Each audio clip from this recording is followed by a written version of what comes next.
ஈரோடு சட்டமன்ற தொகுதி இருக்கு இல்லையா, அதில் வந்துட்டு பார்த்தோம் அப்படின்னா எம்எல்ஏவாகவும் தமிழக காங்கிரஸுடைய முகமாகவும் இந்த EVKS இளங்கோவன் திடீர்னு பார்த்தோம் அப்படின்னா மரணம் அடைஞ்சிருக்கக்கூடிய விஷயம் தமிழக அரசியலில் பரபரப்பை கிளப்பியிருக்கு அப்படின்னு தான் சொல்லணும். ஸோ என்ன மேட்ரு அப்படின்னு சொல்லி பார்த்தோம் அப்படின்னா, அரசியல் அப்படின்றது நிறைய சொதப்பல் மழுப்பல் இந்த மாதிரி இருக்கக்கூடிய ஒரு விஷயம் அப்படின்னு சொல்லி பலரும் சொன்னாலும் கூட டேரக்டாக நெத்தியடியாக பேசுறது ஒரு சில ஆட்கள் தான். அதில் EVKS இளங்கோவன் இருக்கார் இல்லையா, அவருக்கு ரொம்ப முக்கியமான பங்கு இருக்கு அப்படின்னு தான் சொல்லணும்.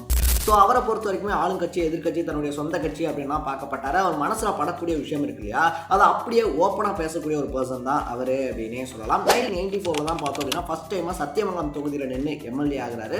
அதுக்கப்புறமா MP, அதுக்கடுத்து பார்த்தோம் அப்படின்னா மத்திய இணையமைச்சர் அப்படின்ற மாதிரி எக்கச்சக்கமான போஸ்டிங்ஸ் அப்படின்றதும் அவருக்கு கொடுக்கப்பட்டிருந்துச்சு. ஸோ இது எல்லாத்தையுமே தாண்டி பார்த்தோம் அப்படின்னா இப்போ ஈரோடு கிழக்கு இருக்கு இல்லையா, அதில் சிட்டிங் எம்எல்ஏவாகவும் இருந்திருந்தார். அவருடைய மறைவு அப்படின்றது அவருடைய குடும்பத்துக்கும் காங்கிரஸ் கட்சிக்கும் ரொம்ப பெரிய பேரிழப்பு தான். ஸோ இந்த டைமில் நம்ம அவங்க கூட நிற்போம்.